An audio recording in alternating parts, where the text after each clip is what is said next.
নমস্কার, welcome to Banerjee home kitchen. আজকে আমার রেসিপি ক্রিম দিয়ে তৈরি চিংড়ি মাছের মালাইকারি। যদি এই রেসিপিটা আপনাদের ভালো লাগে প্লিজ লাইক করবেন, যারা চ্যানেলে নতুন হচ্ছেন তারা সাবস্ক্রাইব করবেন। চিংড়ি মাছের মালাইকারি করার জন্য আমি এখানে চিংড়ি মাছ নিয়েছি 250 গ্রাম। চিংড়ি মাছটা ছাড়িয়ে নিয়ে নুন হলুদ মাখিয়ে রেখে দিয়েছিলাম 10-15 মিনিট।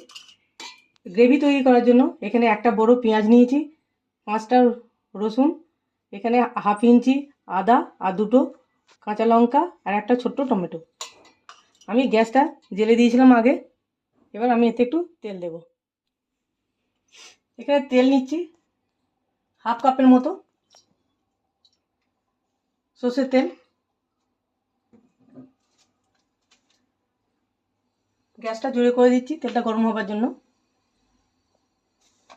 তেলের মধ্যে আমি একটু নুন দিয়ে দিচ্ছি যাতে মাছটা ছিটকে না লাগে, অল্প করে। তেল গরম হয়ে এসছে, আমি একটু তেলটাকে নিয়ে নিচ্ছি, কড়ার চারদিকে লাগিয়ে দিচ্ছি। এবার আমি মাছগুলোকে আস্তে আস্তে ছেড়ে দেবো, গ্যাস মিডিয়ামে করছি।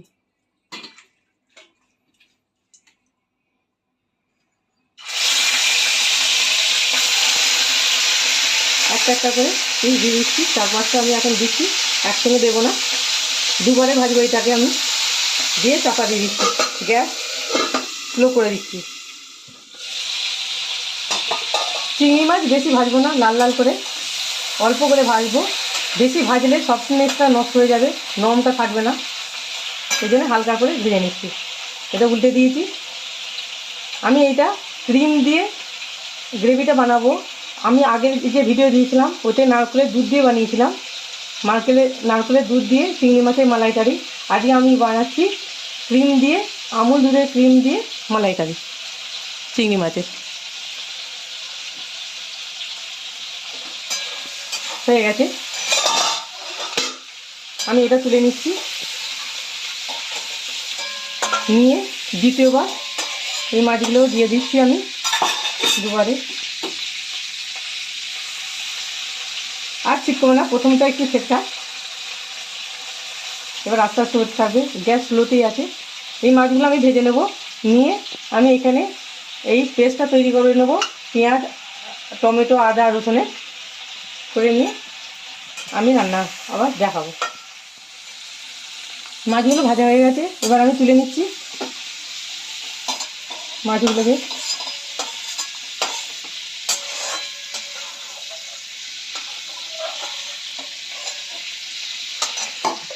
আমি পেঁয়াজ টমেটো আদা পেস্ট বানিয়ে নিয়েছি। আমি এতে অল্প করে জিরে, একটা শুকনো লঙ্কা ফোড়ন দিলাম, দিয়ে এই পেঁয়াজটাকে আমি এতে ঢেলে দিচ্ছি।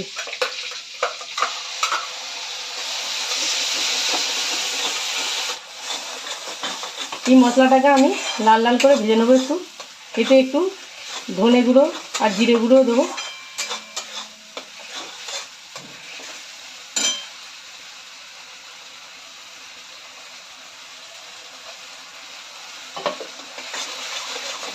একটু ভাজা হয়ে গেলে আমি ধনে গুঁড়ো আর জিরে গুঁড়ো দেবো।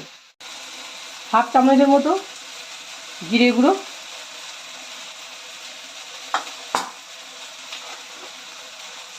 হাফ চামচের মতো ধনে গুঁড়ো, আর অল্প নুন স্বাদ অনুসারে দিয়ে আমি এটাকে ভালো করে কষে নেব, যাতে যখন মশলাটা তেল বেরোতে থাকবে মানে হয়ে গেছে, যতক্ষণ তেল বেরোচ্ছে আমি এটাকে নেড়ে ভালো করে ভেজে নেব।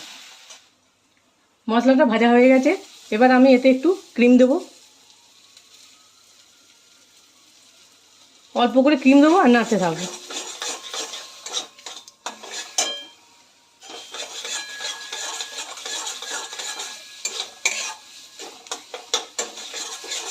এইভাবে নেড়ে নেড়ে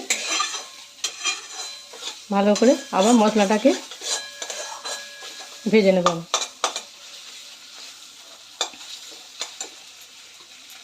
একটু অল্প করে জল দিয়ে দিচ্ছি আমি।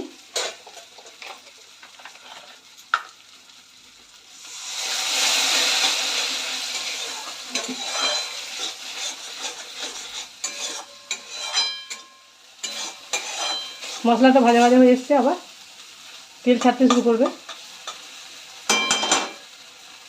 এবার আমি আর একটু ক্রিম দিয়ে দিচ্ছি, একবারে ক্রিম দেবো না, আমি অল্প অল্প করে ক্রিম দিচ্ছি। ব্যাস, এই ক্রিমই হয়ে যাবে। আধা ক্রিম দিচ্ছি,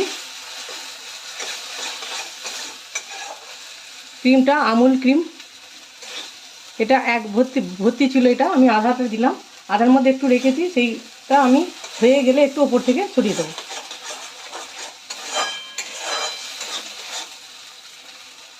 250 গ্রামে আধা লাগবে এই ডাব্বা থেকে ক্রিমটা, একটু জল মিশিয়ে দিয়ে আমি এটা ফুটিয়ে নিচ্ছি। হ্যাঁ, একটা কথা, আমি যখন মশলাটা ভাজছিলাম তখন হলুদ আমি বলতে ভুলে গেছিলাম, অল্প হলুদ দিয়েছি, আর একটু অল্প চিনি দিয়ে দেবো, অল্প চিনি দিচ্ছি।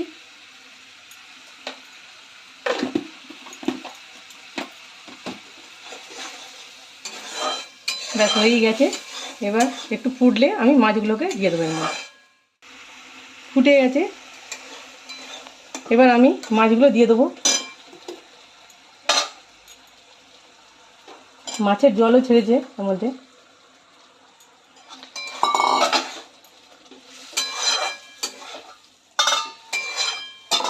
গ্রেভিটা কি সুন্দর হয়েছে।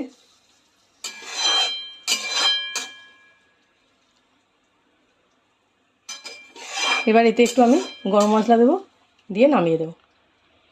ফুটতে থাক, ফুটে গেলে আমি গরম মশলা দেবো।